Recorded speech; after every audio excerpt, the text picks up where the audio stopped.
소선지서는 12선지서 아닙니까? 쉽게 얘기해서 그리스도 예수의 세계적인 확장을 의미해요. 그리스도는 12제자를 통해 뻗어나갔기 때문에. 그런데 이 소선지서는 사실상의 소선지서의 메시지의 순서들이 하나의 복음입니다. 그러니까 각 선지서마다의 주제가 하나의 복음입니다. 일단 소선지서 안에서 하나님께서는 소선지서 안에 이스라엘 백성들을 향하여 또는 온 세계를 향하여 하나님 말씀하시는 죄악들이 있습니다. 예를 들면 오바댜서는요, 처음부터 끝까지 에돔에 대해서 하나님 질책하십니다. 자, 이렇게 생각하시면 되겠네요. 우리가 이제 소선지서 직전에 보면은 에스겔 다니엘이 나오죠. 이사야, 예레미야, 에스겔 다니엘이 나오며 이사야를 통하여 그리스도 예수 안에서 새로운 복음과 주님의 진리를 만난 우리들이 소선지서 안에서 우리의 신앙이 더 세밀해지는 것이다. 이렇게 생각하면 소선지서를 이해하시기 되게 좋습니다. 그런데 이제 예를 들면 호세아는 조금 있다가 보겠지만 쉽게 얘기해서 오바댜가 성경이 제일 짧잖아요. 한 장인데 오바댜는 처음부터 끝까지 에돔에 대해 비판을 해요. 그러면은 예를 들어서 이제 이 역사적 관점에서 보자면 에돔족이 이스라엘에게 이게 손톱 밑에 가시처럼 그런 역할들을 했습니다. 괴롭고 힘들 때 이스라엘 백성들에게 어떤 도움도 되지도 못했을 뿐더러 뭐 출애굽할 때도 마찬가지지만 남조 유다가 멸망당할 때도 에돔은 오히려 유다 백성들을 조롱하고 멸시했고, 그리고 그뿐만 아니라 결국 에돔도 같은 운명을 맞이하고 맙니다. 바벨론에 끌려가요. 그런데 신약 안에서 우리가 영적인 측면에서 이 이야기는 굳이 에돔만의 이야기를 말하는 것은 아닙니다. 왜냐하면 그렇게 된다면 별 의미가 없어요. 그게 뭐 에돔이든 모압이든 아니면은 무슨 저기 아시리아 족속이든 바벨론이든 그냥 이스라엘을 비난은 상대 민족이다. 그럼 무슨 의미가 있겠어요? 그런데 그렇지 않아요. 분명히 바울은 로마서 9장에 이 에돔의 문제, 에돔 북다는 뜻이잖아요. 에서가 세일족이 사는 곳에, 세일족에 사는 곳에 가가지고 높은 동굴에서 사는 그룹들이죠. 그 그룹들은. 그러니까 동굴에서 산다는 그 그룹들의 그 에서의 강력함이 가가지고, 강력한 활 쏘는 자이니까 가서 정복합니다. 그게 이제 역사적으로 에서족이 오늘날의 그 에돔 지역에서 주인공이 되는 거죠. 그래서 높은 지역에 사는 민족들이다 이렇게 부르게 돼요. 그들은 이제 동굴에서도 나와서 자기들의 거대한 성문화를 구성하게 되는데, 그런데 이 에돔족들의 그 교만한 그 모습들은 이스라엘 역사에 있어서도 반대되는 민족이 됐지만, 쉽게 얘기해서 창세기에 야곱을 핍박하는 에서, 즉 에돔의 이야기는, 에서는 개인이고 에돔 민족이니까 그 야곱을 핍박하는 에서의 이야기가 이스라엘 전체 역사 속에 그대로 나타납니다. 그러니까 모세 입장에서 보자면은 에서의 이야기를 주면서 이스라엘 백성들에게 그걸 알라고 하는 거예요. 너희를 핍박하는 자가 너희 옆에 있다는 거예요. 그런데 이걸 어떤 방식으로 이깁니까? 그럼 창세기에 이기는 방식은 누가 부러지냐면 둘 다 부러져요. 야곱도 부러지고 에서도 부러져요. 야곱은 브니엘에서 자기의 다리가 부러지고 그게 이기는 거예요. 내가 부러지는 게 이기는 겁니다. 그게 승리예요. 밤새 기도했는데 내가 부러지는 겁니다. 축복하라 했더니 내가 부러지는 거예요. 그게 내가 부러진 게 축복인 거죠. 그리고 내가 부러졌을 때 나를 공격하려는 에서의 마음도 하나님이 부러뜨리셨어요. 그러니까 33장에 둘이 만났을 때는 하나님이 양쪽을 다 부러뜨렸기 때문에 화해가 가능합니다. 그래서 야곱은 에서를 향하여 하나님의 얼굴을 보고자 했는데 거기서 그리스도 예수의 살아있는 율법이 거기서 나타나요. 거기서 야곱이 인간 잔 술수 부리고자 형의 얼굴이 하나님의 얼굴로 보입니다. 그렇게 말한 거 아닙니다. 야곱의 이야기는 아브라함의 믿음, 이삭의 믿음이 그 안에서 살아있는 믿음이고, 야곱의 믿음은 삼촌 라반의 집에서 20년을 수고를 하면서 자식 11명까지 나오며 그 안에 많은 고난을 다루심을 받은 성숙한 그리스도인이에요. 아직 완전에 이르지는 못했지만 그가 고백하는 그 야곱의 이야기 속에 매 장마다의 전개의 이야기는 성숙한 그리스도인의 그 모습을 우리에게 한 단계 한 장마다 보여주는 거죠. 야곱의 이야기가 처음 시작할 때 우리는 팥죽보다는 장자권이다. 내세가 그리스도를 믿는 이유가 팥죽 얻기 위해서가 아니잖아요. 장자이신 그리스도의 그분의 모든 권리가 나한테 있기 위해서 믿는 거지. 거기서부터 시작하는 거죠. 그 다음 나는 자기 의의를 이겨야 되죠. 찾아야죠. 축복받을 수 없는 존재이나 나는 형의 권리를 하나님의 믿음 안에서 취하고 가는 거잖아요. 그런데 염소토를 갖고 가니까 구속의 그리스도로 나 자신을 보여서 가는 거고, 어머니 리브가가 나를 도와주듯이 리브가가 교회를 뜻하는 거죠.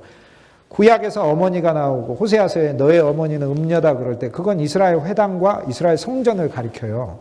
왜냐? 에클레시아, 교회가 성도를 낳기 때문에 그렇습니다. 그러니까 하나님이 봤을 땐 교회가 음녀인 거예요. 교회가 세상 사람들의 영을 그대로 복제한 그런 존재를 내면은 그게 음녀다 그 얘기예요. 그리스도의 영을 복제한 존재를 말씀을 통하여, 그리스도가 있는 말씀을 통하여 낳을 때 하나님의 자녀라고 그래요. 그런데 이것은 우리가 인간이 스스로 만든 율법이나 또는 세상 것으로 만들어서 치장한 우시아의 손자 아하스는 아시리아 가가지고 거기 있는 이방 제단이 좋다고 교회 안에 와갖고 꾸민 사람 아닙니까? 제사장 보고 그렇게 꾸미라고. 뭘 이야기합니까? 오늘날 우리가 진짜 좋은 것은 하나님의 말씀 안에 사실 많아요. 물론 믿음으로 받으면 모든 것이 감사해요. 근데 성경은 모든 것을 받으라 이렇게 돼 있는 게 아니라 믿음으로 모든 것을 받으라고 돼 있는 거예요. 즉 그리스도 예수를 의지하고 마틴 부버가 이야기한 나와 모든 인간관계 속에서도 위대한 촉매제가 있어야 한다면, 내가 만나는 모든 세상적인 프로그램을 교회에다가 풀어놓을 때 교회 경영학이든 인간의 설교하는데 커뮤니케이션 이론이든 아니면 어떤 전례에 대한 것이든 아니면 성도를 모으는 프로그램이든 그것이 인간의 프로그램이 아니라 그리스도를 통과한 프로그램이요, 그리스도가 대상이고 그리스도가 핵심인 것이고 그리스도가 일하기를 기대하며 그리스도 예수 안에 영적인 정화가 된 그런 그게 믿음으로 받는 것이고 감사함으로 받는 거 아닙니까? 그러니까 그러한 과정에 없는 것이라면 그것은 의미가 없는 것이죠. 그러니까 결국에 이제 그 야곱의 이야기 속에서는 매 장마다 그의 영적인 성숙이 계속 드러납니다. 그래서 어머니 리브가가 교회의 도움이라는 거예요. 살아있는 교회의 도움. 근데 그 리브가는 하나님 말씀 받았잖아요. 큰 자가 작은 자를 섬기리라. 누가 큰 자죠? 에돔이 큰 자인가요? 에서가 큰 자인가요? 형인가요? 그거는 양면을 이야기하는 거예요. 결국에 육신이 큰 자는 영적인 큰 자를 섬기게 돼 있고요.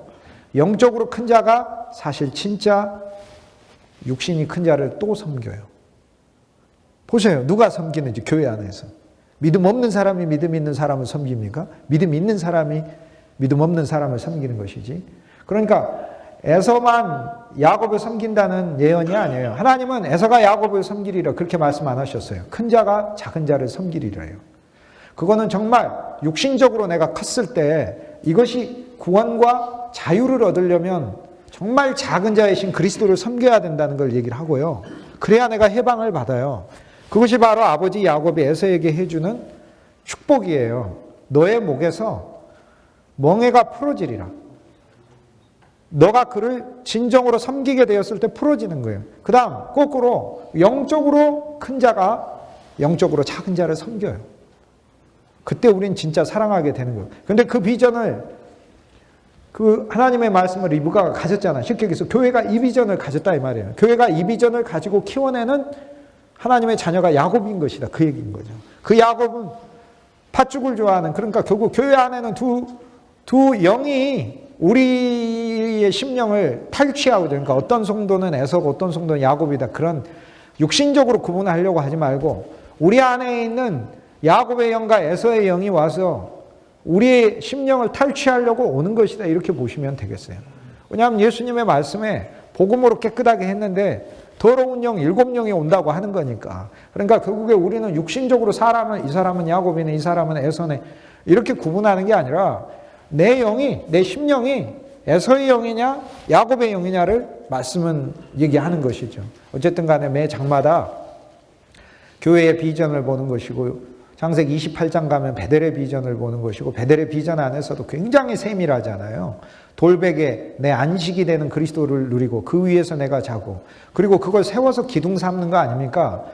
나 일생 동안 나를 도와주시고 먹여주시고 입혀주시고 함께 해주신 그 그리스도 예수의 간증이 내게 기둥처럼 서 있는 걸 얘기를 하잖아요. 그런데 거기 뭘 부어요? 내 자랑이 되게 하지 말고 하나님의 영에 기름을 부어. 이 모든 것이 성령의 역사에 의해서 하나님의 축복이 내게 왔다는 것을 간증하라는 거예요. 그러니까 내가 잘나서 받은 것도 아니고 내가 기도 많이 해서 받은 것도 아니에요. 하나님의 나를 긍휼히 여겨서 하나님이 주신 것에 이걸 돌베개를 세워서 돌 기둥으로 삼아 놓으니까 20년이 지나서 11명의 아들과 수많은 손자들을 데리고 그 베델에 오면서 아버지 야곱은 갈 때는 혼자였으나 올 때는 많은 자손이 있잖아요. 여러분이 명절 때 여러분의 자녀와 손자들을 보면서 나는 태어날 때 혼자였으나 하나님이 나를 축복하여 주셔서 이렇게 아름다운 가문을 만든 거를 너무 하나님 앞에 감사한 마음이 들듯 그때 손자가 물어볼 거 아니에요. 아버지, 할아버지에게 신앙에 대하여 물어보고 그때 야곱이 손자들을 데리고 들에 나가서 얘들아 우리 집 앞에 있는데 베델에서 나가서 할아버지가 그네 태워줄게. 그네 나가자. 그 돌기둥 세워진데 그 나무 옆에 있는 데다가 그네 매달아 놓고 그네 한참 태워주다가 그 아이가 할아버지 저기 돌기둥 서 있네요. 저게 뭐예요? 그러면 저게 바로 할아버지가 젊었을 때 아무것도 없이 혼자였을 때 하나님께서 할아버지에게 나타나 주셨는데 할아버지가 저 기둥을 세우고 내가 일생 동안 하나님을 사랑하는 그런 우리 집이 되겠다. 이렇게 하나님 앞에 기도하고 또 하나님은 나를 통해서 위대한 신앙의 가문과 위대한 신앙의 새로운 민족을 만드시겠다고 약속해 주신 것입니다. 그거를 자손들에게 설명하는 간증의 돌이다 그 말이에요. 야곱만 기억하는 게 아니라 후손도 대대로 기억해요. 어쨌든 뭐 그걸 다 설명할 수는 없고 에돔은 뭡니까? 히브리서 기자의 말씀에 의하면 에서와 같이 망령된 자가 되지 말고 그리스도인은 그리스도인이에요. 이삭에게 태어났으니까. 그러나 장자권에 관심이 없어요. 내가 예수 믿는 이유는 팥죽에 관심이 있는 거지. 그것에 대한 하나님의 철저한 징계가 오바댜서인 거예요. 그렇다면 우리는 그리스도로 구속함을 받아서 이사야서의 하나님의 사실 모든 말씀 자체가 53장이 십자가면 54장은 부활이고 55장은 승천이 되어 있고 계속 가면 66장에서는 새 예루살렘의 비전을 보는 거예요. 그러니까 이사야서의 맨 마지막 장은 계시록에 있는 21장하고 22장하고 딱 들어맞게 돼 있는 거예요. 그렇게 돼 있어요. 구조가. 성경 자체는 구조가 그러고 왜? 같은 영에 의해서 말씀을 썼기 때문에. 그런데 소선지서에 오면서 하나님은 우리의 신앙을 더 세밀하게 만들려고 해요. 사실 우리는 한 면에서 정말 사실 세밀해져야 하고 세밀한 신앙이 돼야만 해요. 한 면에서 모세가 광야에서 이렇게 지내든 저렇게 지내든 상관이 없었는데 떨기나무의 비전을 본 다음부터 나는 가시이고 불타는 영이 내 안에서 계속 있을 때 이게 하나님의 사람의 모습이다라고 보여주셨고 보여주신 게 모세에게 능력이 돼서 그 이후로부터 모세가 만난 하나님은 안에서 타는 불이 됐고 모세는 가시 자체가 된 거 아니에요. 하나님의 출애굽시켜야 하는 사역이 저와 여러분의 사역이에요. 많은 영혼을 애굽에서 세상에서 구출해야 되는 사역인데 그러면 내가 봐야 될 첫 번째 비전이 뭡니까? 그거부터 봐야 돼요. 진짜 가시는 나한테 있는 거예요. 누가 찌르는 거예요? 성도가 나만 찌르는 게 아니라 내가 성도를 찌르는 거예요. 그런데 사역은 뭘로 하는 거예요? 내 안에 타는 불로 하는 거죠. 그 얘기예요. 타는 불. 결국에 불타는 떨기나무는 하나님의 모습이며 그 내 자신이 그분 안에서 어떠한 모습인가를 보여주는 놀라우신 거울이신 하나님이세요. 그게. 그런데 모세의 신앙은 더 세밀해지지 않습니까? 하나님이 육신을 고치시고 문둥병에서 고치시고 그리고 그의 지팡이 의지하는 것에 있어서 그리스도의 십자가만 의지하게 하시고 그리고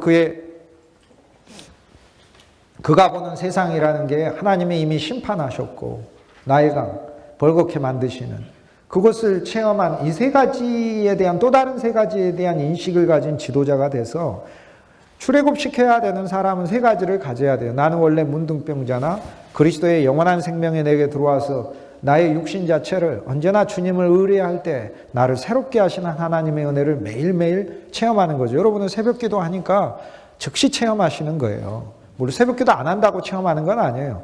그러나 모든 성도는 어쨌든 아침에 일어나면 하나님의 말씀 안에서 자신의 존재로 광명한 비달을 가져가야 돼요. 그래야 오늘 하루 이 육신으로 사는 육신이 문둥병이 발병하지 않는 것이죠. 그분의 광명한 비달에 있어야 되고 보혈 아래 있어야 되는 거니까. 결국 에돔이라는 것은 하나님의 영을 상실한 자, 에서와 같이 망령, 하나님의 영을 상실한 자를 얘기를 하는 거예요. 그래서 신앙이 더 세밀해지는 거. 소선지서에 오면 하나님이 죄악이라고 부르는 것이 무엇인가에 대한 우리의 인식이 더 세밀해집니다. 모세가 지팡이로 바위를 2번 친 게 그렇게 수고한 모세가 약속의 땅에 못 들어갈 정도의 죄인가요? 그게? 그렇죠. 왜냐하면 모세의 모든 삶은 복음의 모세는 율법을 대표하니까 율법의 완전을 보여주기 위한 하나님의 도구예요. 그런데 2번 쳐서 못 들어간다는 것도 보여주기 위한 도구예요. 왜 그렇습니까? 한 번을 쳤어요. 그래서 물이 나왔죠. 그 다음 하나님은 명하라 그랬어요. 반석에게 명하라. 여기서 나온 찬송이 Speak to the Rock이라는 유명한 영어 찬송이 있어요. 반석에게 명하라. 반석을 치라가 아니라 반석에게 명하라. 이제는 한 면에서 반석을 치고 한 면에서 반석에게 명해요. 왜냐? 우리가 아까 차원을 뛰어넘는 거 배웠잖아요.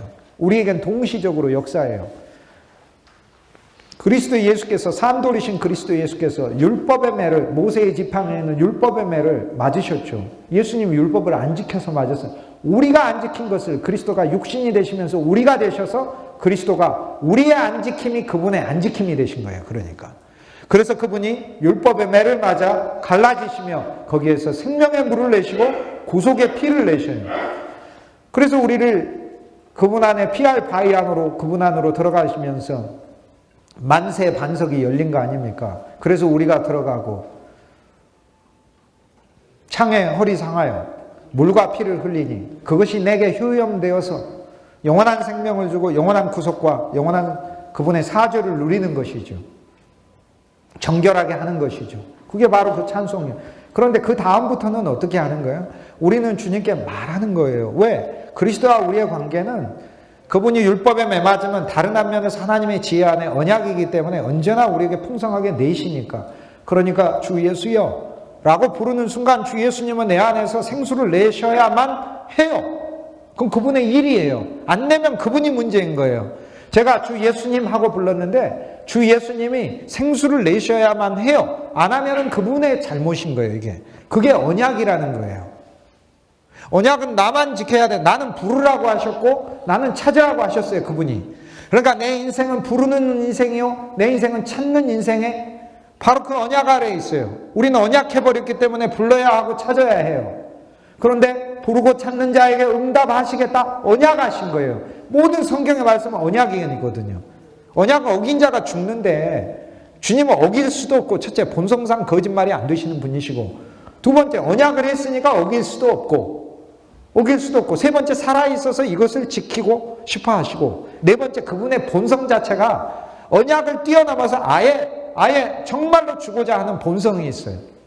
우리는 약속 때문에 줘야 하는 경우도 있는데 어떤 분 만나면 막 주고 싶어서 베푸는 본성이 있는 분들이 있어요.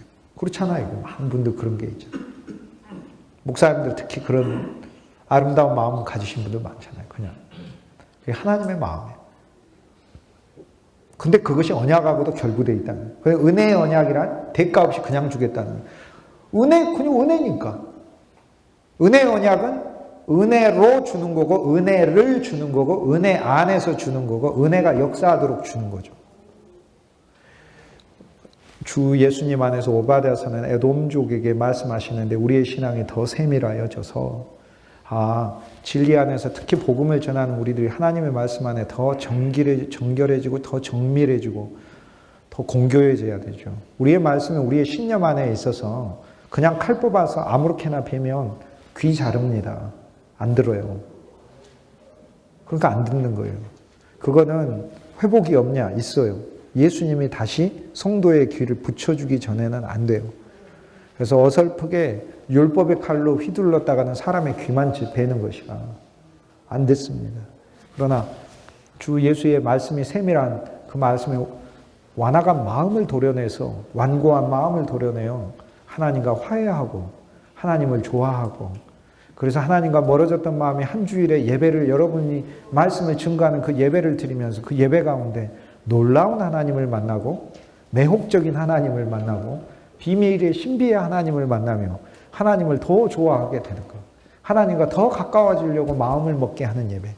하나님이 얼마나 좋은지, 얼마나 좋은 분인지. 하나님은요, 율법으로 나를 사랑하라 라고 얘기를 하신다면 그건 하나님이 잘못하시는 거예요. 이건 제가 진짜 성경 안에서 제가 발견하고, 저만이 아니라 2000년 동안에 이야기한 거예요. 그게 루터가 이야기하는 거예요. 하나님이 율법으로 나를 사랑하라 이렇게 명령하는 거 하나님 잘못이에요. 왜냐하면 사랑해야 될 근거를 주셔야 되고요. 첫째, 사랑하라는, 하나님이 사랑하라고 말했을 때 하나님이 사랑이라고 말을 꺼내는 건, 그거는 우리가 감당할 수 있는 언어가 아니에요. 예를 들어서 그건 마치 어떤 사람에게 가서 제가 잘못했는데 어떻게 하면 변상하면 되겠습니까? 그랬더니 그 사람이 그냥 큰 거 하나 가져와 이렇게 해서, 그래서 제가 큰 거 하나 가져가가지고 한 100만 원짜리 하나 가져갔더니 집어던지면서 이 사람이 장난을 하나 뭐 이러게 돼요. 만약에 저한테 그렇게 얘기한 분이 만약에 우리나라 대재벌이 막 그랬다. 내가 그 사람한테 가가지고 그 사람이 나한테 큰 거 한 장 가져오라고 했다. 그러면 1000만 원도 아니에요. 1억도 아닐걸요? 최소한 뭐 100억? 이 정도 아니겠습니까? 하나님이 우리한테 사랑하라 이렇게 말씀하신 사랑은요, 하나님의 본성에서 나오는 사랑이 하나님의 기준에서 나오는 사랑이에요. 그런데 하나님이 우리한테 사랑하라 말씀하실 땐, 첫째, 나한테 하나님은 책임이 있어요. 내가 하나님을 사랑할 수 있는 이유를 가르쳐 주셔야 돼. 두 번째, 내 마음을 사랑하도록 설득시켜 주셔야 돼. 세 번째, 내가 하나님을 사랑하도록 사랑을 나한테 공급해 주셔야 돼요. 그런데 그 사건이 그리스도 예수 안에서 일어났다고 하지 않습니까? 우리가 죄인 되었을 때 우리를 위하여 그리스도께서 죽으심으로 우리를 향하신, 죄인인 우리를 향하신 하나님의 사랑을 부으셨느니라, 이렇게 부었대잖아요. 그러니까. 그래서 우리는 왜 하나님을 사랑하냐? 날 위해 죽으셨으니까. 그 죽기만 했으면 아니에요. 살아계시잖아요. 부활하셔서 내 안에 계시니까. 내 안에 계시면서 모든 것을 상속하셨잖아요. 이삭이 아브라함의 모든 걸 상속하듯 그리스도가 나의 모든 걸 상속하셔서 여러분 목회도 그리스도가 지금 책임지고 하고 계시는 거잖아요. 예수님이 실은 하고 계시는 거죠. 우리의 가정도 그리스도가 다 지고 계시고 성도의 가정도 그리스도가 상속하셨잖아요. 상속하시고 우리 것을 상속하실 뿐 아니라 하나님의 아들이니까 동시에 하나님의 것을 상속하셔서 오히려 또 나한테 다 주고 계시잖아요. 내 것은 그분이 상속받으시고 사람의 아들로, 하나님의 아들로 하나님한테 상속받은 건 나한테 주시는 거 아니에요. 이게 그분이 하나님의 아들됨과 사람의 아들됨의 놀라운 일이라는 거예요. 전반적으로 이야기하면 에돔에 대한 그리스도인, 우리의 신앙이 내 육신 안에서 사는 그리스도인이 되지 않고 하나님의 영을, 성령을 소멸치 말며 했으니까 하나님의 거룩한 영이 내 안에 늘 살아. 그런데 영이 어떻게 살아있나요? 기도하면 살아있죠. 그렇죠. 하나님께 기도하면 하나님의 영이 내 안에 역사하죠. 영이 또 어떻게 살아? 찬송해야 살아있죠. 찬송하면 악령이 물러가고 내 안에 있는 성령이 내 안에 기쁨으로 넘치는 거 아닙니까? 근데 본질적으로 영이 어떻게 해야 살아있습니까? 요한복음 6장 63절에 내가 너희에게 이른 말이 영이요 생명이라. 그리스도의 말이 영이에요. 그리스도의 말이. 그러니까 우리가 성경 안에 그리스도 예수를 찾아서 그것을 성도의 심령 안에 담아줄 때 그게 영인 거예요.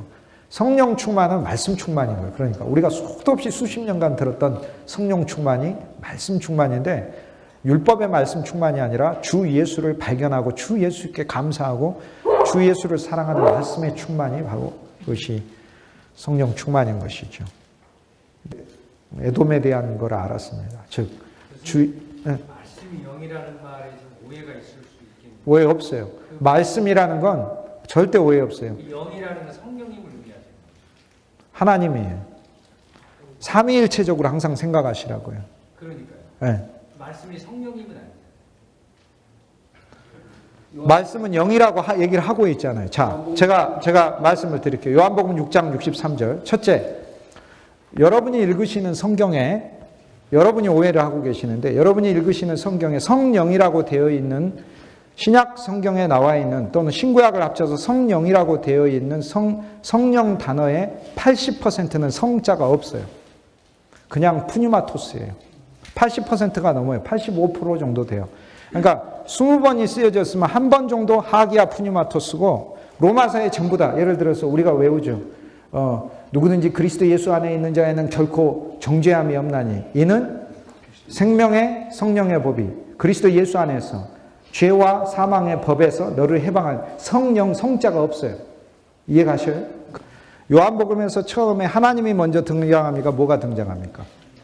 말씀이 등장. 쉽게 얘기해서 말씀이 있고 말씀이 하나님과 함께 있고 말씀이 하나님이에요. 그런데 말씀이 하나님인데 이 말씀이 육신을 입고 오셨고 그리스도 예수께서 내가 하는 말이 영이라고 이야기할 때 푸뉴마예요. 이 푸뉴마가 우리가 성경에서 성령이라고 부르는 단어의 80%의 성자가 없다고요. 그냥 영이라고요. 그의 영이라고 돼 있다고요. 그런데 우리는 성자를 넣어버렸다고요. 넣어버려서 우리가 스스로 삼위일체의 3분의 1 방식으로 이해하는 게 성경을 잘못 이해하고 있는 거라. 요한복음의 말씀이라고 이야기하는 것은 하나님의 본성을 가리키는 거예요. 본질적인 거예요. 그러니까 하나님은 영이시니에 영과 하나님은 말씀이시니에 말씀은 같아요. 그런데 영이라고 말할 때와 말씀이라고 말할 때는 기능의 차이를 얘기해요. 예를 들어서 이것은 나무입니다만 나무입니다 이렇게 얘기할 때와 이것이 탁자입니다 이렇게 이야기할 때는 달라요. 나무입니다 이야기할 때 재질을 말한 것이고 탁자입니다 이렇게 했을 때는 기능을 말하는 거예요. 쉽게 얘기해서 영입니다 이렇게 했을 때는 그분의 본질을 가리키는 거예요.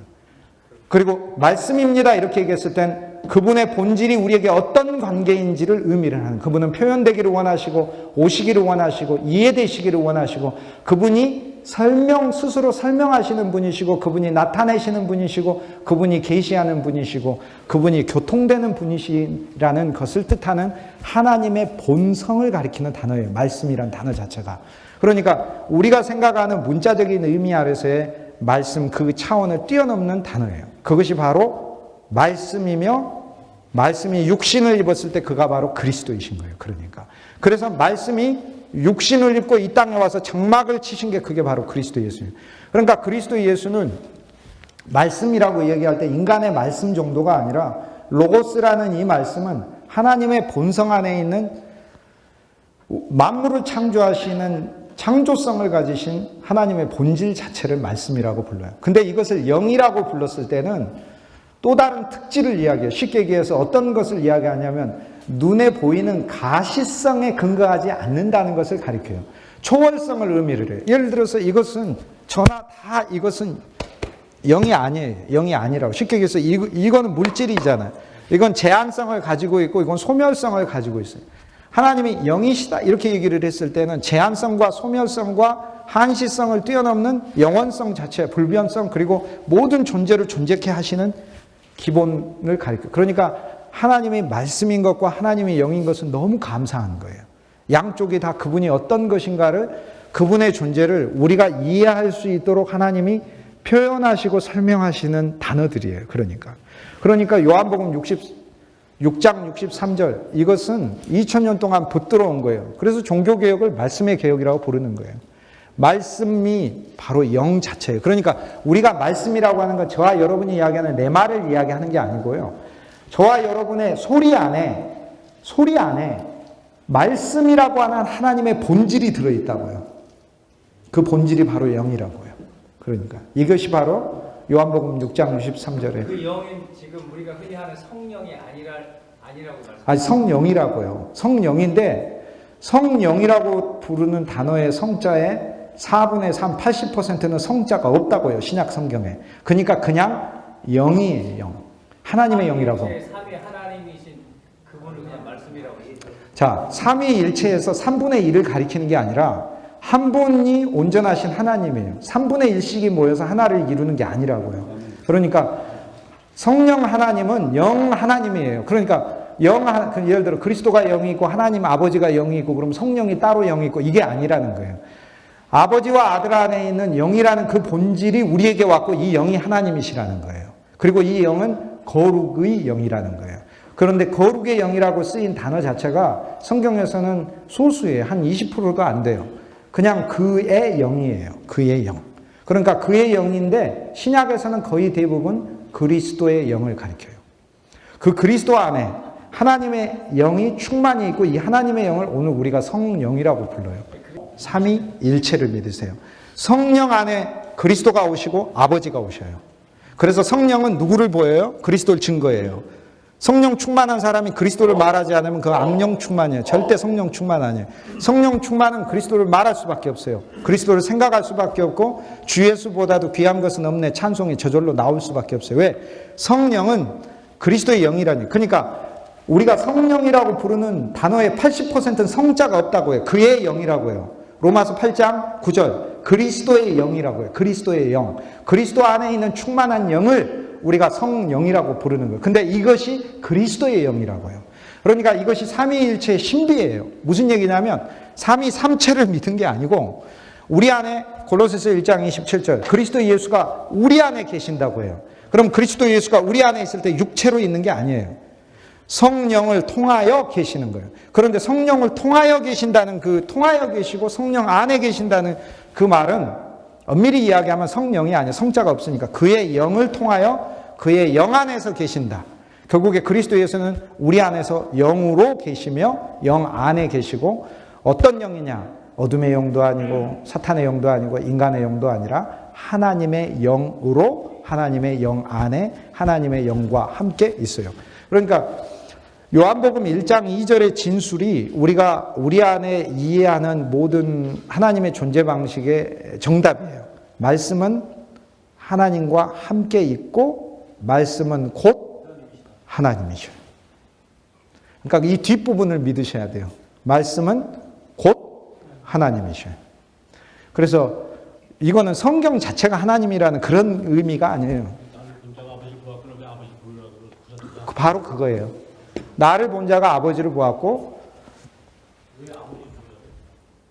그리스도 안에 아버지가 다 있어요. 자, 골로새서 1장 19절에 보면 그는 그리스도 예수 안에 모든 신성이 충만히 거하시고요. 그러니까 오늘날 우리가 무엇에서 이제 넘어지자면 그리스도가 우리한테 뭐가 걸림돌이 되냐면 그분 안에 아버지의 충만이 있다는 사실을 못 믿어요. 그분 안에 하나님의 충만이 있다는 사실을 못 믿어요. 그래서 골로새서 1장 보세요. 골로새서 1장 19절. 골로새서 1장 19절. 평생 이 귀절을 아버지께서는 모든 충만으로 예수 안에 거하시고 모든 충만에 아버지 안에 성령의 모든 충만이 있어요. 그러니까 그리스도 예수가 우리 안에 오실 때 성령을 가지고 오셨고 성령 안에 또 그리스도 예수가 있어요. 그러니까 우리의 이제 물질의 존재 방식은 내가 이 안에 있든지 이것이 내 안에 있든지 둘 중에 하나밖에 안 돼요.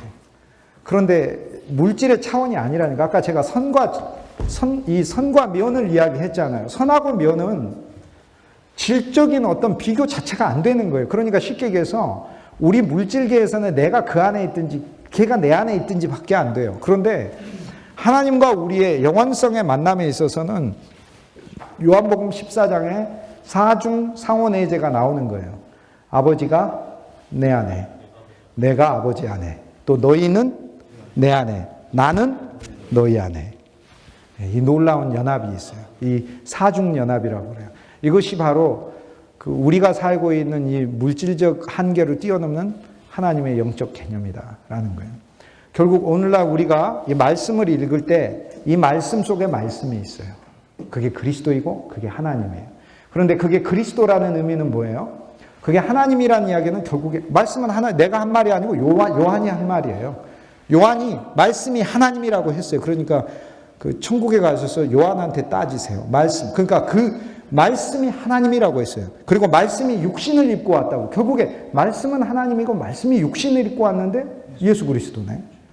그러니까 결국에 이 말씀은 창세기의 새 창조를 이뤄냈어요. 결국 우리는 그리스도 예수 안에 하나님의 본질인 말씀을 만남으로 내 안에 뭐가 일어나냐면 새 창조가 일어나며 말씀은 새 창조만 하는 게 아니라 말씀은 대화하고 교통하고 알려주기를 원하시는 하나님의 본성을 뜻하잖아요. 그러니까 그 하나님의 말씀이라는 것을 통해 하나님과 내 사이에 영적인 교통과 대화와 교제와 연합이 시작되고 있는 거예요. 그런데 이것이 그러면 이 영적인 놀라운 우리의 예수 그리스도의 역사가 우리에게 이루어지기 위해 그러면은 그냥 예를 들어서 우리가 어떤 소화가 비밀스러운 방식이잖아요. 우리가 잘 모르잖아요. 소화가 이것이 음식이 들어가서 어떻게 칼로리와 영양분이 되는지에 대해 인류는 수천 년이 지나가지고 겨우 분석해내는 것이었다고요. 우리의 피 속에 들어있는 요소들, 심지어는 아직도 유전자 자체의 지도도 다 파악 못하고 있으니까. 그게 우리 몸 자체도 하나의 비밀이고 신비이듯이 말씀이 본질이신 분이 어떻게 보여지는 이 말씀을 통하여, 그러니까 이게 이제 조직신학, 현대신학적으로 막 이야기하면 그래서 이제 preached word, 선포된 말씀, proclaimed word, 선포된 말씀, preached word, 설교된 말씀, revealed word, 계시된 말씀. 이 세 가지 이야기한 사람 칼바르트 아닙니까? 그러니까 말씀이라는 것 자체가 revealed word, 그리스도 안에 계셨고, 그 다음에 preached word, proclaimed word, 우리가 선포하는 말씀 속에 있고, 그 다음 preached word는 교회라는 것 자체가 말씀을 전파하고 나누는 공동체잖아요. 그 안에 그리스도가 계시다는 거거든요. 그 안에 그리스도가 계신다는 이야기는 그들 가운데 말씀이라고 하는 그리스도의 본질이 그리스도로서 있다고 하는 굉장히 좀 이렇게 추상적 개념이라고 해야 되나요? 자, 근데 그러면 하나님은 왜 이렇게 추상적 개념을 얘기했을까? 제가 생각해 보니까요. 그건 목사님하고 저를 위한 거더라고요. 왜냐면요. 만약에 하나님이 하늘에서 성도한테 영을 바로 주입을 한다면요. 목사님하고 저는 별로 그렇게 쓰임이 없어요. 쓰임이 없어요. 그런데 하나님은 이렇게 기록을 하셔가지고요. 우리가 공부하게 하셔가지고 이거를 통해 전하게 하시면서 저도 밥 먹고 살게 하시고 목사님도 밥 먹고 살게 하시고 사랑받게 하시고 성도는 내가 전하는 인간의 소리와 소리 속에 담겨있는 쓰여진 말씀 속에 하나님의 본질인 말씀이 담겨서 역사하도록 하나님이 일하고 계신다는 거예요. 그러니까 얼마나 감사합니까? 이게. 그러니까 우리는 성경에 제가 농담처럼 하는 말인데 66권인 거에 대해 너무 감사해야 된다. 오바댜처럼 한 장짜리면 저와 여러분은 솔직히 이야기하면 그냥 교회 관리하는 일만 계속 해야 돼요. 그러니까 66권이기 때문에 얼마나 감사해요. 이렇게. 전할 게 무궁무진하고. 그러니까 내 주 예수를 이렇게도 전하고 저렇게도 전하고 하신 일을 창세기로 전하고 출애굽기에 구원, 나를 세상에서 구원한 구원이다 전하고 레위기에서 그분 안에서 내가 다 분해되고 용해되고 녹여지고 하나님께 선물로도 바쳐지고 그분 안에서 영원한 죄들이 끝났고 죄를 지었다 속죄했다. 죄를 지었다 속죄했다. 죄를 지었다 속죄했다. 레위기서 4장에 16번이나 계속 속죄 나오죠. 누가 속죄를 했습니까? 속죄함. 그 피로 속죄함 받은 거 아니에요. 주 예수의 이 일을 죄에 관련하여 인간이라는 나라는 한 존재에 대하여 처음부터 끝까지 철저히 해부한 게 바로 레위기죠.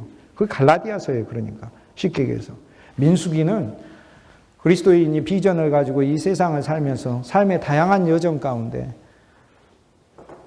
우리가 행진하는 그곳에서 만나는 많은 대적들을 환난과 시험을 만나나 함께 하시는 그리스도, 율법이라고 모세로 부르는 그리스도 예수의 살아있는 말씀이 우리 속에 있고 여호수아라고 하는 내주하시는 하나님의 영이 우리 속에 있고 그러니까 우리는 분명히 영과 말씀은 구분되는데 영과 말씀은 동전의 양면체, 동전의 양면도 2차원적인 설명, 3차원적인 설명이라 왜냐하면 2차원적이잖아요. 면의 설명이잖아요.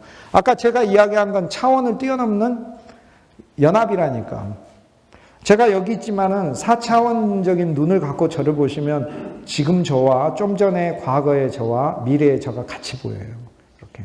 말씀이라는 것은 이렇게 성경만을 말하는 의미가 아니고 성경 안에 진짜 참 말씀이 있어요. 그런데 그것도 엄밀히 이야기하면 100년 전에 이제 그 교리적이고 신학적으로 이야기를 하자면 뭐 교회사 교수이기 때문에 그런 부분을 그렇게 이야기를 하자면 그것도 자유주의 신학이다 이렇게 얘기할 수 있어요. 왜냐하면 하나님은 이 안에다가 말씀을 두신 게 맞거든요. 그러면 우리는 말씀이 어디 있나라고 말씀 속에서 인간의 글로 된 말씀 속에서 영의 말씀을 찾아야 될 거 아닙니까?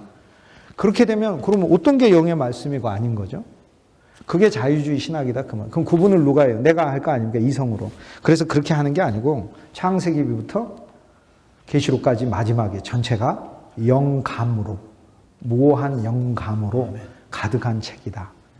그러니까 하나님의 영의 충만이다라는 거예요. 그 영의 충만인데 이게 말씀 충만이잖아요. 이게.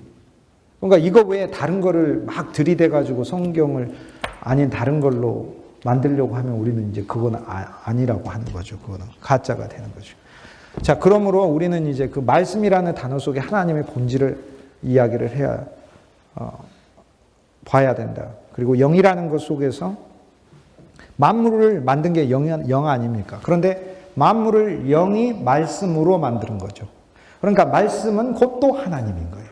그러니까 그 하나님의 가장 깊은 본질을 올라가면 말씀이에요. 그래서 요한복음에 보면 마태복음 족보는 예수님이 믿음의 사람인 우리들 속에 오셔서 어떤 일을 하시는가가 족보잖아요. 아브라함 아들 다윗의 아들이에요. 이삭을 낳고 야곱을 낳고 야곱은 유다와 그 형제들을 낳고 유다는 다말에게서 베레스 세라를 베레스는 헤스노 람 아미다 나손 살몬 보아스 보에서 오벳 이세 이렇게 그리스도 예수가 구약에 예언된 바로 그 메시아다. 그리고 메시아일 뿐 아니라 다윗의 씨이고 다윗의 아들이고 아브라함의 아들이고 아브라함의 씨다. 이렇게 사중으로 말하는 거예요.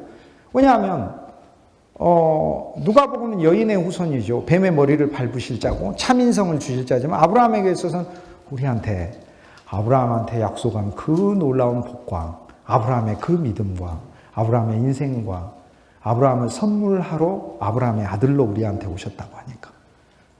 그리고 너무 감사한 거예요. 근데 아브라함의 아들로만 온 게 다윗의 아들. 그런데 요한복음은 그런 그리스도를 설명하는 게 아니라 전혀 다른 차원이다 그 얘기예요.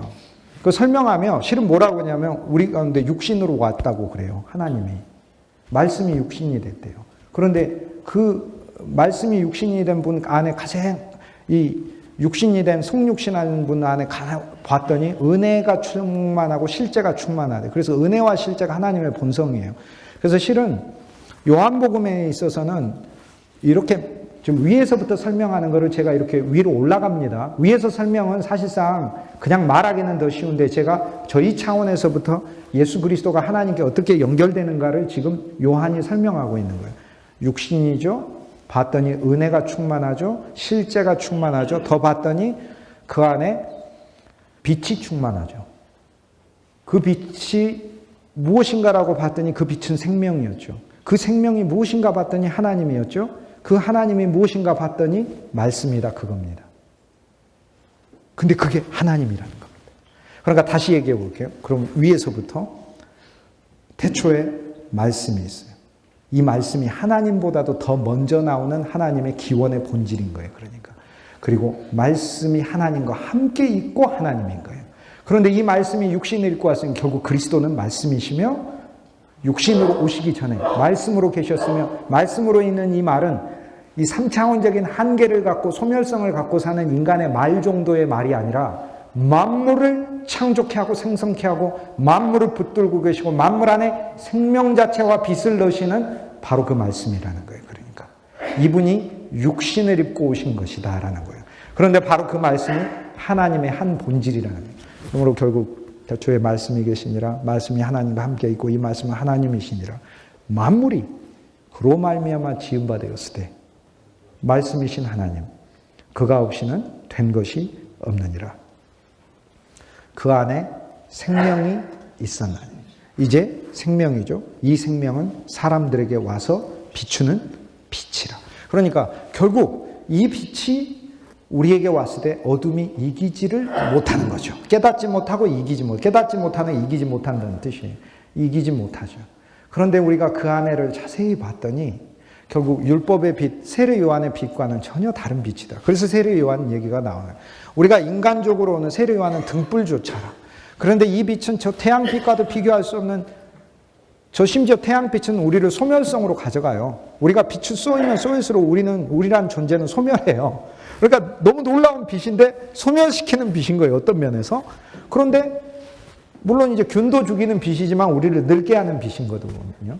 그러나 이 태양빛을 빛되게 하시는 이 태양빛과는 비교도 되지도 않는 빛 자체의 근원이시고 빛의 본질을 가지신 그 빛은 우리를 영원히 살리고 있는 생명, 그 빛 속에 생명이 있는 것이고. 그러니까 결국에 말씀이 있고 하나님이 있고 생명이 있고 빛이 있고 그 다음 우리에게 은혜가 있고 진리가 있고 육신이 있고 요 순서예요. 이게 그리스도 예수를 설명하는 영적 족보들이에요. 영적 족보를 거꾸로 올라가면 가장 위가 말씀이라는 사실이에요. 그런데 이 부분은 2000년 동안 많은 사람들을 어렵게 만들었어요. 왜냐? 맨 위가 하나님이어야 되는데 왜 맨 위가 말씀이냐? 왜 시작이 태초에 하나님이 계시니라가 창세기 1장의 말씀이 요한에게 있어서는 왜 말씀이 계시니란가?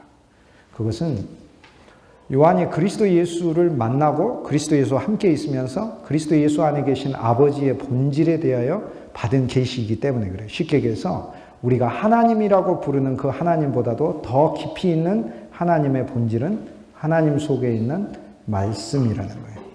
이것은 영원한 말씀을 가리키고 영원성을 가진 말씀이며 이 말씀은 이 말씀의 모형들과 그림자들이 우리 인간의 말들인 거죠. 그리고 우리가 쓰는 이 성경은 또 놀라운, 그러니까 하나님의 그 영원하신 말씀이신 하나님이 글로 된 말씀을 사용하셔서 우리 속에 말씀으로 와주시는 분이시죠. 이것이 이제 요한이 설명하는 언어로 제가 말씀과 영에 대하여 이야기할 수 있는 바입니다. 어쨌든 그분이 말씀이라는 것은 그분과 우리 사이에 그분이 우리에게 이해되어지고 설명되어지고 대화하기를 원하시는 하나님의 본성이고 표현되고 알려지기를 뜻하시는 하나님을 가리키는 것이고 말씀이 창조성을 가지고 있는 것이고 그리고 또 하나는 우리의 사역에 있어서 너무 감사한 것이다. 하나님이 이렇게 말씀이라는 사실에 결국은 우리는 말씀의 창조의 결과들이며 우리는 말씀으로 사람들을 창조하는 것이죠. 물이 변하여 포도주 되고 싶은데 물과 같은 내 삶이 어떻게 해야 남을 기쁘게 하는 포도주가 되고 우린 깨끗하게 사는 것만이 우리 목적이 아니에요. 성령의 세술에 취하여 다른 사람에게 성령의 세술에 취한 삶을 보여줘야 하고 그 다음 다른 사람들을 기쁘게 하는 삶을 보여주기 때문에 그래요. 결국은 그러한 삶은 말씀에 취하여 살 때 영에 취하여 사는 것이 되는 거겠죠. 나중에 또 제가 기회 되면 더 자세히 말씀드리도록 할게요. 결국에 소선지서, 시 12선지서는 각각의 선지서마다 그 세밀한 우리에게 처리돼야 될 죄들을 이야기를 해요. 이제는 우리가 그리스도 예수 안에서 주 예수를 믿었어요. 믿었으니까 우리의 관심들이 팥죽 한 그릇, 예수님을 믿어 팥죽 한 그릇 믿고 내 혈과 육으로 욕심 부리고 그것으로 좋은 나쁜 일만을 의미하는 게 아닙니다. 내 힘으로 해보려고 하고 내 힘으로 쌓아보려고 하는 그것의 처리예요. 그것이 영을 상실한 자, 망령, 하나님의 영, 그러니까 성령이죠. 근데 그 영이라고요. 신약 성경에 너무 많은 부분은 그러니까 결국 누구의 영이에요? 그의 영이니까 그의 영이라고요. 그러니까 사실 저는 개역 성경에 성령이라고 되어 있는 부분에 20%만 하기야가 있으니까 하기야 푸니마토스 남겨놓고 나머지 80%는 전부 다 그의 영으로 바꿔야 돼요. 그의 영이다. 그럼 도대체 누구의 영이요? 하나님의 영이 온 거고 그리스도의 영이 온 거다 그 얘기예요. 결국 죄송합니다. 아까부터 지금 계속 변들어서요. 그의 영과 성령을 구분하시는데 구분 안 했다고요. 지금 그렇게 단어가 그렇게 돼 있지. 단어가 그렇게 돼 있다는 것이지. 그러니까 성령을 우리가 구분하는 단어로 써서 그의 영이라고 제가 원문에 그렇게 돼 있다고 얘기를 말씀드리는 거예요. 그래서 같은 분인데 여기서 91을 80% 20% 나눌 일은 없다는 거죠. 아니에요. 그렇지 않아요. 왜 그러냐면 그거는 중요한 질문이시고 좋은 질문이신데 나눌 필요가 없다는 것은 그거는 목사님이 이제 제대로 이해하시니까 나눌 필요가 없다고 생각하실 수는 있어요. 그러나 제가 봐서는 삼위삼체론 이단이 강해요. 기독교 안에. 삼위일체를 못 믿는 이단도 있는데 삼위삼체를 믿는 이단이 많아요. 하나님 따로, 그리스도 따로, 성령 따로. 다 하나님이라고 믿는데 따로라고 믿는 거예요. 그게 아니라는 거예요. 그러니까 삼위일체라고 믿는 그 일체는 그 존재의 방식이 우리가 생각하는 그 방식을 뛰어넘어요. 그리고 그의 영이라고 돼 있는 것을 바꿔야 되는 이유는 뭐냐면 우리에게 온 성령이 누구의 영인가를 우리가 알아야 하기 때문에 그래요. 로마서 8장 9절 말씀 하나님의 영이요 그리스도의 영이에요. 그리스도의 영. 그렇기 때문에 원문에서는 그의 영이 우리에게 왔다. 그의 영이 왔다는 거예요. 그의 영이 왔다. 그럼 그의 영은 성령, 거룩, 아까 제가 말씀한 거룩의 효능, 거룩의 체험 이것을 가져온 영이다라는 거예요. 그러니까 오늘날 우리가 성령을 받았네 이렇게 생각하면 예수님과 별개로 생각하고 이게 예수님의 영이 아니라고 생각하게 만드는 오해가 너무나 많기 때문에 그래서 원문 그대로 써야 된다는 거예요. 소선지서가 12선지서로 돼 있잖아요. 자, 초대교회 성도들이, 저와 여러분이 2000년 전으로 돌아가면 여기 우리 눈앞에 구약 성경이 있습니다. 12개의 선지서라는 말은 선지자들의 책이에요. 그리스도 예수는 12제자를 선지자들로 뽑으셨어요. 12명의 선지자들이에요. 제자이며 사도는 선지자들을 의미를 하는 거예요. 그런데 선지자와 사도는 조금 더 사도가 더 나갔어요. 뭘 더 나간 거죠? 선지자는 말씀을 맡은 건데 사도는 그리스도의 대표이니까요. 그러니까 아포스톨로스니까 그리스도 예수께서 당신 자신을 사도 안에 담아두셔서 함께 가는 존재라는 의미예요. 그래서 상당히 구약에서 전진된 의미. 그래서 10이라는 의미는 성경 전체 안에서 야곱의 12아들 이후로 일관되게 하나님의 전체, 하나님의 경륜을 위한 그분의 놀라운 구원사의 그 진용을 가리켜요. 그러니까 이 12소선지서가 이렇게 나오면서 12소선지서가 12제자를 의미한다 그런 뜻이 아니고 12소선지서를 통해 하나님께서는 이 복음이 더 세밀하게 나가기를 원하신다는 거예요. 예를 들어서 이방의 복음이 퍼져지는 것에 대하여 가장 구체적으로 묘사되는 게 어디가 나와요? 소선지서 아닙니까? 무슨 책입니까? 요나서 아닙니까? 나홈서 아닙니까? 그 책이. 그러니까 그 소선지서들에게 우리가 오면서부터 결국에 그리스도 예수의 확장이 제자들을 통해 온 세계에 나아가듯 소선지서 안에 담겨져 있는 하나님의 놀라운 비전들이 있다. 그런 얘기입니다. 자, 소선지서 안에서 호세아서 안에서는 이제 그 죄들이 이스라엘의 죄가 있고 에브라임의 죄가 있어요. 그런데 에브라임이라는 단어를 호세아서에서 무려 32번이나 사용합니다.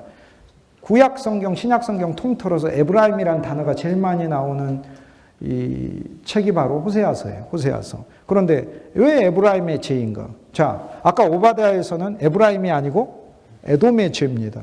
그러면은 에돔하고 나하고 뭔 상관이 있어? 육신의 에돔이라면 나하고 아무 상관이 없죠. 성령은 우리 안에 거하시는데 성령을 소멸치 말고 에돔과 같이 에서와 같이 망령된 족속이 되는 게 에돔이 되는 거죠. 그러니까 오바댜서를 통해서 우리는 그리스도의 영 안으로 들어가는 신앙을 더 처리해야 될 요소들을 오바댜서에서 봐요. 그런데 호세아서에서는 이제 에브라임이라고 말하는 것은 무엇을 얘기를 하는가? 그것은 호세아서에서 에브라임이라고 이야기를 하는 것은 에브라임은 그 북이스라엘 왕국 아닙니까? 왜냐하면 요셉의 아들 에브라임과 므낫세 중에서 야곱이 에브라임을 축복을 했죠. 크게 된다고 하고. 그래서 에브라임 지파에서 지도자 여로보암이 나오고 쉽게 얘기해서 북이스라엘 10개 지파의 대표가 에브라임이에요. 남조는 베냐민하고 유다가 있지만 유다 베냐민 왕국이라고 안 부르고 유다 왕국이라고 부르는 거하고 똑같아요. 그래서 북조는 에브라임이라고 그냥 부릅니다. 에브라임의 아들이다. 그래서 야곱에게 똑똑한 두 아들은 그리스도 예수의 놀라운 두 가지 사역을 예표를 하죠. 유다로서의 사역, 중보하시고 그리고 거기에서 왕이 나오시고 그리고 요셉으로서의 사역, 먹이시고 목자로서 사역하시고 우리를 위하여 고난당하시는 사역. 그래서 이 두 아들이 사실상 장자권을 양분하고 있는 12아들 중에서 그런 존재인데 10개 지파의 에브라임의 죄에 대해서 이야기를 할 때 그것은 영적인 측면에서 초대교회에 있어서는 어떻게 이야기하냐면 자, 다윗에게 가야 하잖아요. 그런데 10개 지파는 다윗을 떠났잖아요.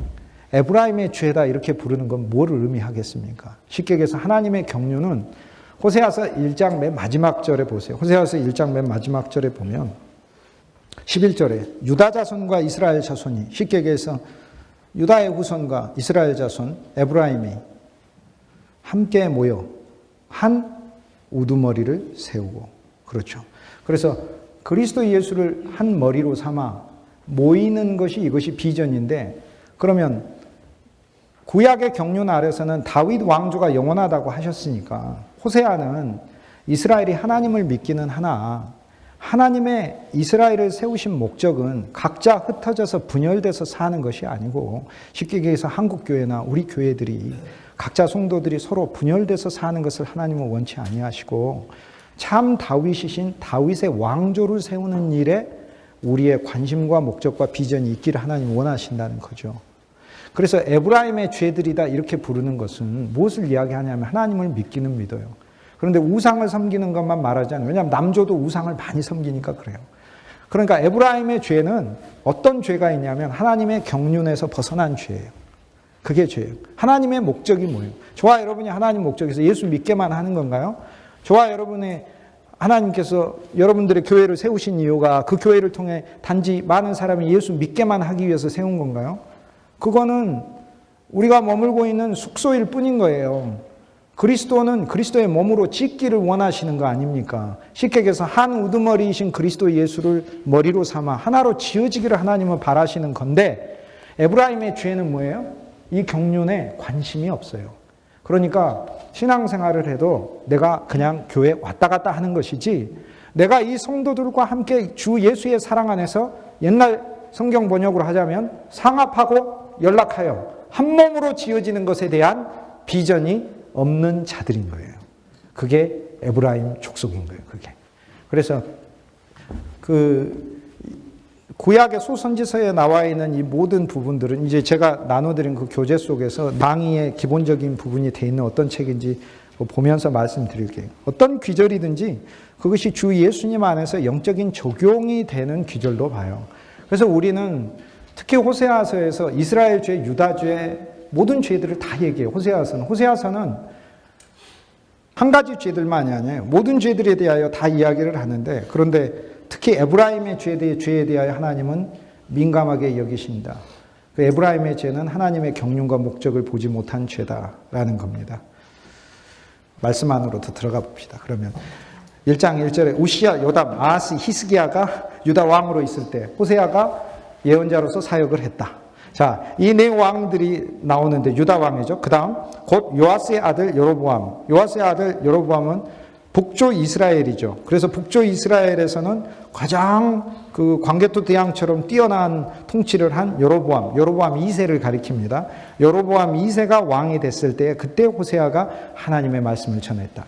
우리는 후 시대에 사니까 똑똑하고 잘났던 이 두 왕들이 놀라운 시대를 구가했으나 여로보암의 그 영화로운 실버 에이지, 골든 에이지 만든 거 하나도 소용없이 722년에 아수르의 공격을 받아 무너진 것을 우리는 이미 결과로 알고 있고 호세아는 그것을 눈앞에 보면서 지금 번영에 휩싸여 가지고 사는 북이스라엘 민족과 그리고 똑같은 길을 유사하게 카피하고 살고 있는 남조 유다에 대해서 이것을 지적하고 있는 것이죠. 그래서 1장 1절에 보면 오늘날 여기 나오는 이 네 명의 지도자들의 그 모습 속에서 외적인 풍요가 느껴져요. 외적인 풍요가 느껴지나 이 외적인 풍요와 대비하여 호세아는 이스라엘의 죄가 얼마나 깊은가를 우리에게 얘기해 주고 있습니다.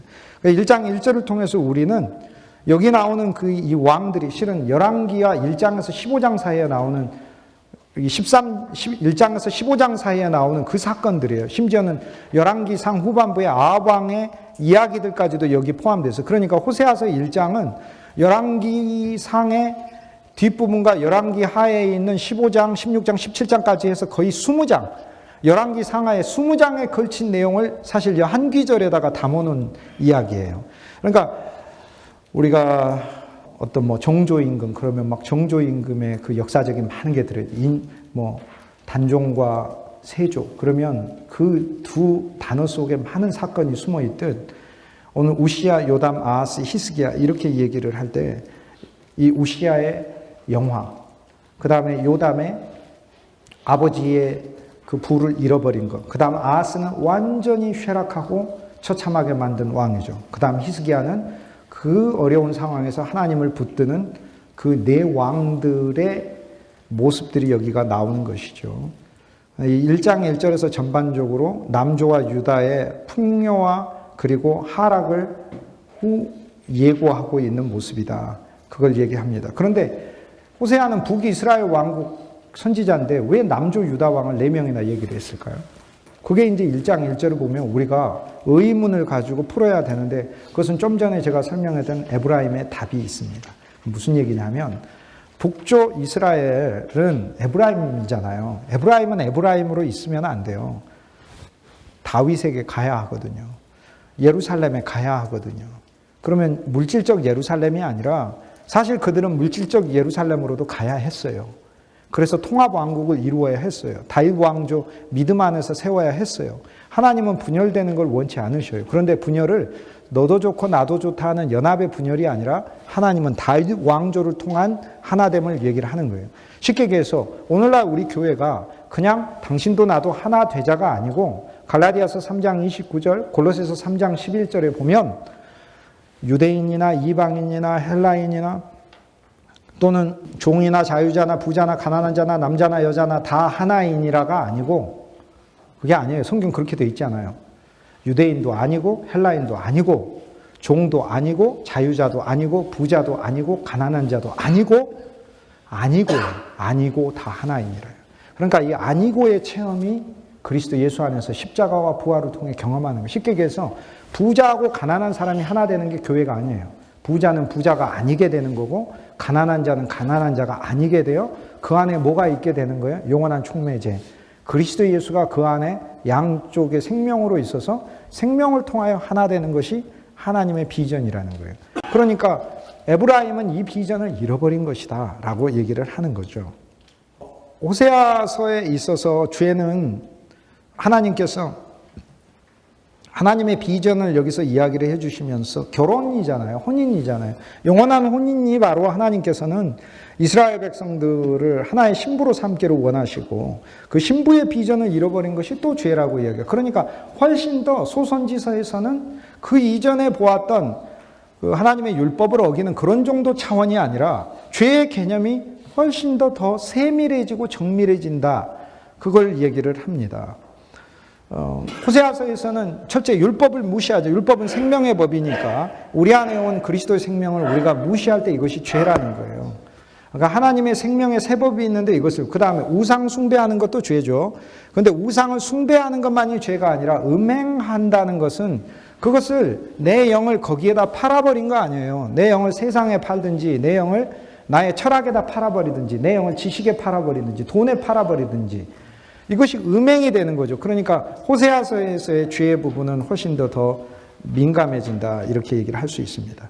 여기서 여로보암이 등장하는데 여로보암은 예후 왕조의 아주 잘난 왕이잖아요. 예후는 아합 왕조를 멸망시킨 끝내버린 왕이잖아요. 아합이 나봇을 죽이고 그리고 하나님 앞에서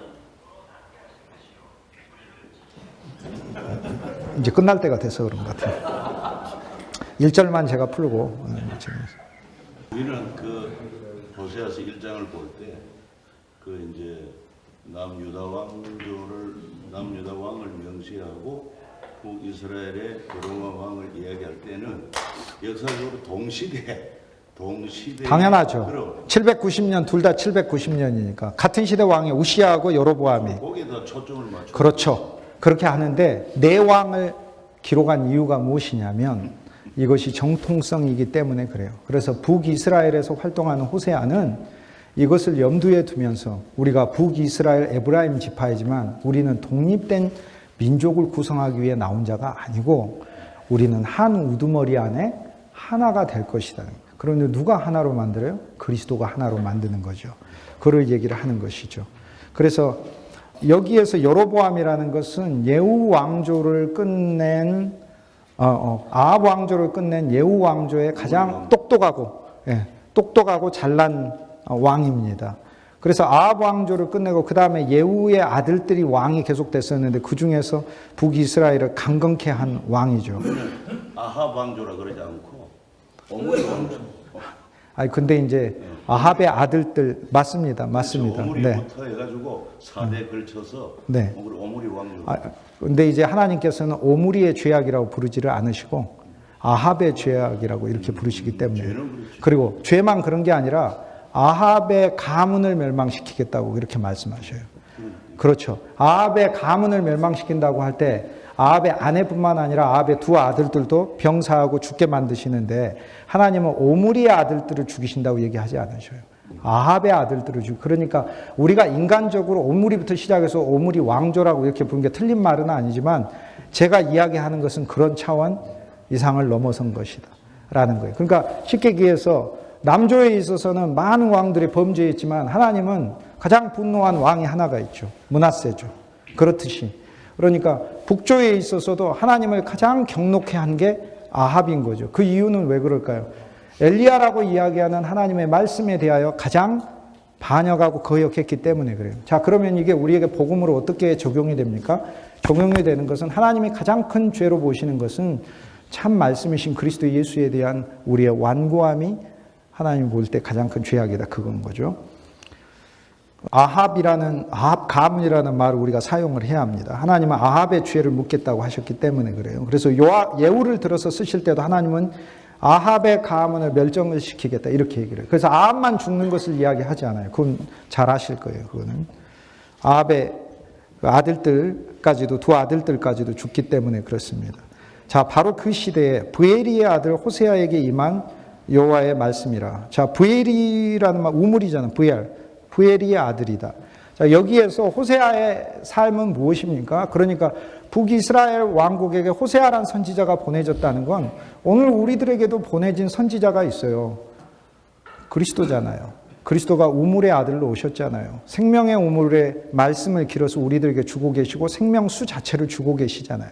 그러니까 결국에 오늘 우리는 1장 1절을 통하여서 북이스라엘에게 호세아 선지자가 갔으나 그들이 완고하고 완악하여 그들을 호세아를 영접하지 아니하고 회개치 아니하여 멸망했던 우를 하나님께서는 오늘날 우리들에게 그리스도 예수를 보내어 그리스도 예수를 영접할 것을 받아들이라고 오늘 이 말씀을 통해 초청하고 있다는 거예요. 근데 차이는 어디 있습니까? 호세아하고는 비교되지 않는 예수 그리스도의 변화시키는 능력과 기필코 사람을 사로잡는 능력이 오늘 우리들 안에 역사하고 있다는 거예요.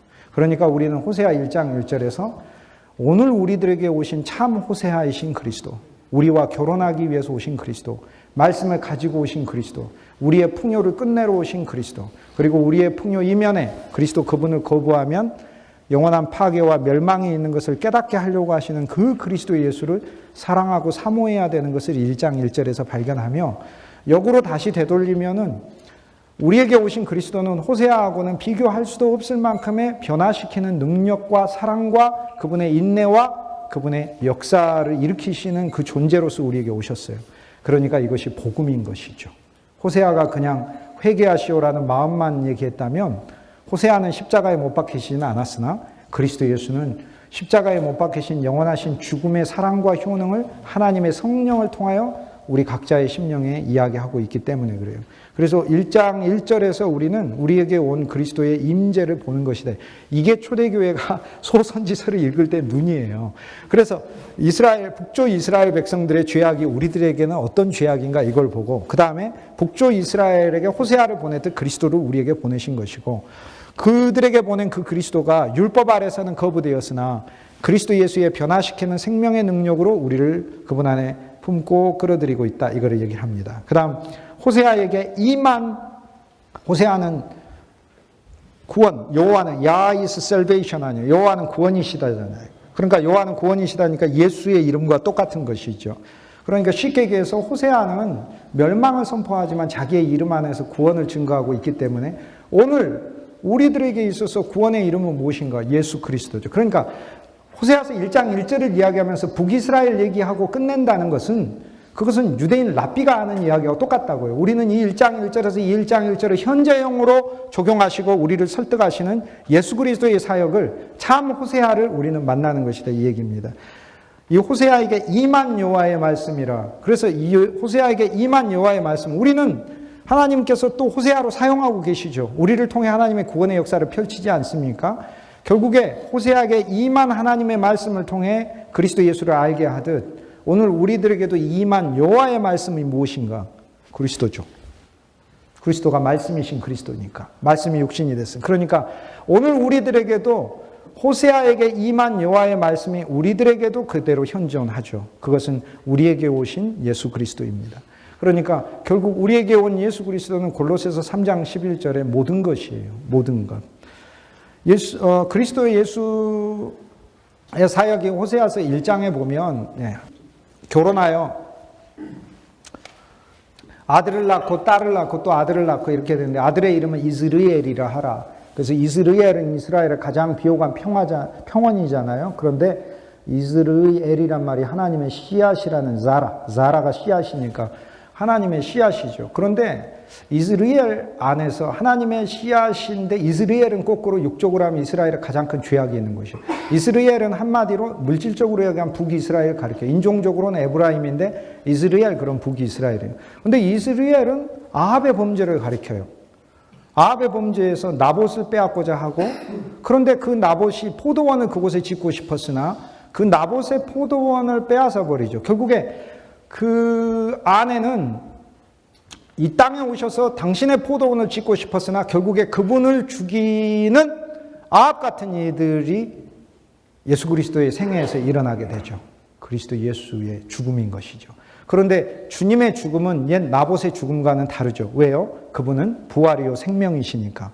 그러니까 그분의 포도원을 짓기 위해서 있었으나 대제사장과 서기관과 유대인들이 그리스도의 포도원을 헐어버리고 그리스도를 죽였으나 부활하여 하나님의 영으로 충만한 예수 그리스도는 우주적인 포도원을 짓고 계시는 거죠. 그래서 이스라엘이라는 단어는 북이스라엘의 죄악을 가리켜요.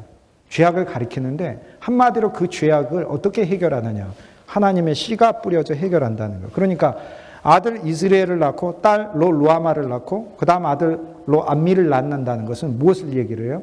예수 그리스도 안에 3단계 사역을 통해 북이스라엘의 죄들을 하나님이 해결하신다는 것을 이야기해요. 첫째, 그리스도 예수를 이스라엘 하나님의 씨앗으로 보내셔서 이 씨앗이라는 단어가 헬라어로 스페르마인데요. 어디에 나오냐면 로마서 1장 3절에 나와요. 그 아들에 관한 것인데 이는 다윗의 씨로 이렇게 나오고 또 어디에 나오냐면 갈라디아서 3장 16절에 구약 성경을 푸는 키잖아요. 하나님께서 아브라함에게 약속하신 것이 많은 아들을 약속한 것이 아니라 오직 한 씨를 약속하셨으니 씨, 스페르마. 이 씨는 곧 그리스도 예수니라 이렇게 되어 있어요. 그럼 자, 예수 그리스도가 아들이라는 것과 씨라는 것은 다른 의미입니다. 예수 그리스도가 다윗의 아들이라는 이야기는 예수님이 다윗의 왕권을 가져왔다는 뜻이고요. 성경에서 스페르마 씨라고 이야기를 할 때는 예수님의 비유에 나오는 바로 그 씨입니다. 쉽게 얘기해서 그분이 뿌려지시고 그분이 자라나시고 그분이 커지시고 그분이 일하실 것을 그분이 근원이 되시는 것을 가리키는 것을 말해요. 결국에 이스라엘이다 로루아마 자비가 없다. 긍휼을 다시는 베풀지 않겠다. 그리고 너희는 내 백성이 아니다라는 삼중의 자녀의 출산을 통해 하나님은 이스라엘에 대한 죄악을 동시에 심판하시면서 동시에 하나님은 이스라엘을 새로 세우시는 하나님의 경륜을 표현하고 계셔요. 어떻게 표현하고 계시죠? 그리스도의 십자가에서 예수 그리스도가 하나님의 씨로 세상에 오셨고 십자가에서 우리 모두의 옛사람이 심판받아 죽음으로 로루하마 하나님의 긍휼 없는 하나님의 심판을 다 받았어요. 그 다음에 로암미 우리 옛사람은 하나님의 백성이 아니게 됐고 옛 종교도 하나님의 백성에 속하지 않게 됐어요. 그래서 옛 이스라엘과 옛 종교를 하나님께서 복음을 위하여서는 하나님과 원수가 되게 만들었잖아요. 조상을 위하여는 택함을 받은 자나 복음을 위하여는 이스라엘 백성들이 하나님의 원수가 되게 하는 하나님의 지혜를 통하여 예수 그리스도의 사역을 통해 오늘 이방인인 우리들이 그들이 율법과 종교가 로루아마 하나님의 긍휼의 대상이 아니야. 그러나 그리스도 안에 생명의 씨 안에 있는 자들에게는 긍휼의 대상이야.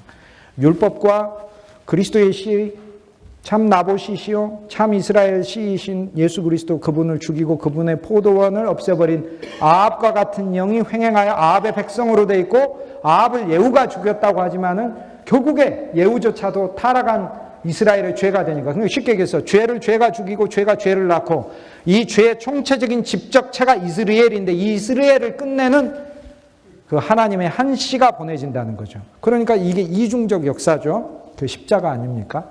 그러니까 십자가는 하나님이 우리를 사랑해 아들을 보냈는데 우리는 그 아들을 못 박은 인간이 하나님께 보여줄 수 있는 최고의 악이 십자가예요. 최고의 악. 아들을 못 박아버렸으니까. 자, 거꾸로 하나님 편에서는 하나님이 인간을 사랑한다는 것을 보여주시는 비 내리주시고 햇빛 주시는 이 정도 차원이 아니라 하나님이 인간에게 보여줄 수 있는 최고의 사랑이 거꾸로 십자가예요.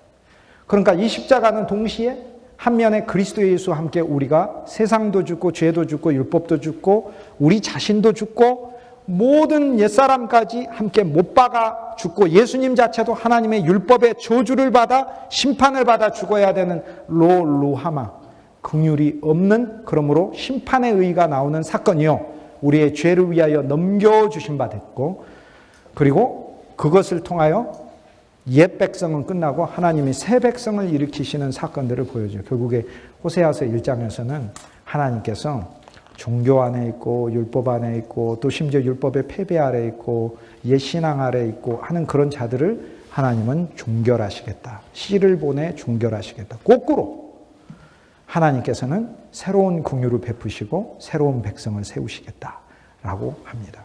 그래서 바울이 호세아서 1장에 있는 말씀을 로마서 9장에 그대로 인용을 하면서 내 백성이 아니라 한 자들을 내 백성이라 하겠고 해서 우리 이방인들이 하나님의 복음의 풍성 안에 들어온 것을 이야기를 해요. 그런데 그것은 단순히 이방인만이 들어온 것을 이야기하는 게 아니라 오늘 이 세 자녀의 출생이 예수 그리스도께서 우리 안에서 행하시는 사역을 가르쳐요. 결국 롤루아마, 긍휼 없음, 하나님이 무서움을 보여주시는 것, 그걸 누가 받으셨어요? 주 예수님이 받았잖아요. 주 예수님 받았잖아요. 하나님의 진노를 받으셨잖아요. 우리가 되셔서. 롤루하마. 그리고 너희는 내 백성이 아냐. 어찌하여 나를 버리셨나이까. 그 버림을 누가 받으셨어요? 그리스도 예수가 받으셨잖아요. 이 받으심의 사건 속에 믿음으로 내가 포함되고 주 예수님을 영접하여 이 세 가지가 거꾸로 생명 안에서 일어나게 된 게 복음인 거죠.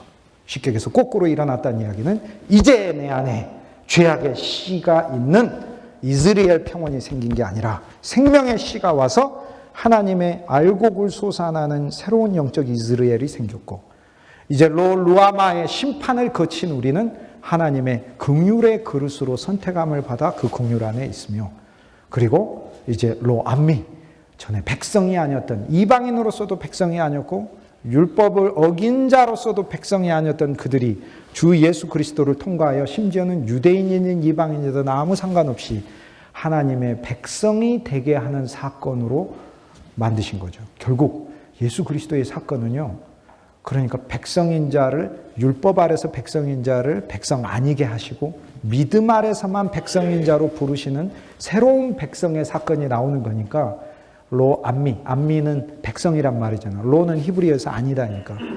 백성이 아니게 된 이 사건이 우리에게 얼마나 큰 복음인가. 왜요? 율법에 따라 백성이면 아무도 백성이 될 수 없으니까. 그래서 율법에 따라 백성이 아니다라는 사건은 우리에겐 복음인 거죠. 왜요? 우리는 믿음을 따라 백성이 되는 새로운 길을 그리스도가 세우신 것을 얘기하기 때문에 그렇습니다. 오늘 호세아서 1장에 이제 세 자녀의 출생을 통하여 우리는 우리 속에 북이스라엘 왕국 속에서 벌어진 그 사건 속에서 하나님이 어떻게 역사하시는가를 개략적으로 보았어요. 내일은 이제 규절별로 제가 더 들어가서 이야기하도록 할게요.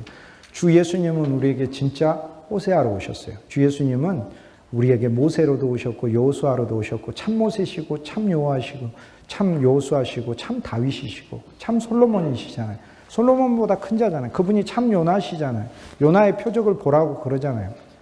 요나가 본인부터 사흘 동안 물고기 속에 들어가 변화된 그 요나의 변화의 표적이 니느웨 사람들을 새롭게 담근 거고, 예수 그리스도도 당신의 십자가에서 영원한 현재로 살아있는 그 표적 안에 우리를 담그신 것이니까.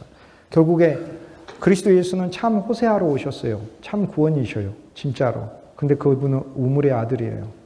오늘 우리는 1장 1절을 보면서 우리의 풍요를 회개하고 주 예수님을 몰랐던 것을 회개하고 에브라임 지파로 살면서 하나님의 경륜을 잃어버린 것을 회개하고, 남주 유다 왕들이 쭉 나오면 그 왕들의 이름은 어디 나옵니까? 마태복음에 나오고 결국 누가 나와야 되는 거예요? 그리스도 예수가 나와야 되는 거예요. 그런데 에브라임은 그리스도 예수를 나와야 하게 하는 사역, 그리스도 예수를 향해 가야 하는 사역, 한 우두머리를 그리스도 예수를 모셔야 하는 그 사역의 비전을 갖지 못한 자들이다라는 얘기예요. 오늘 우리는 그것을 회개하고 오늘 1장 1절의 말씀을 통해 우리가 교회를 하는 이유도 한 머리이신 그리스도께 가게 하고 그리스도를 사랑하게 하고 그리스도를 좋아하게 하고, 결국 그리스도 예수는 우리에게 오셔서 우리의 죄악의 이스라엘 평원에서 나봇으로 우리에 의해 죽으셨으나 그분의 사랑을 베푸셔서 부활과 생명으로 다시 그분 속에 새 땅으로 우리를 만드셨고 긍휼 없는 심판 속에 그분이 담당하시고 그분이 받으신 고난으로 우리에게는 오히려 긍휼을 주시고 그분이 백성이 아님으로 버려지심으로 옛 백성들은 다 그리스도와 함께 끝났고 우리가 새 백성으로 하나님 앞에 구원으로 들어가는 쉽게 얘기해서 하나님의 구원의 역사를 새로 쓰시겠다는 놀라운 비밀을 호세아 1장에서 이야기하고 있는 것이죠. 그래서 우리가 호세아서로 들어갈수록 그 전에 보지 못했던 굉장히 세밀한 부분으로 들어간다. 그래서 12 소선지서가 서신과 기타 책들에 많이 인용된 겁니다.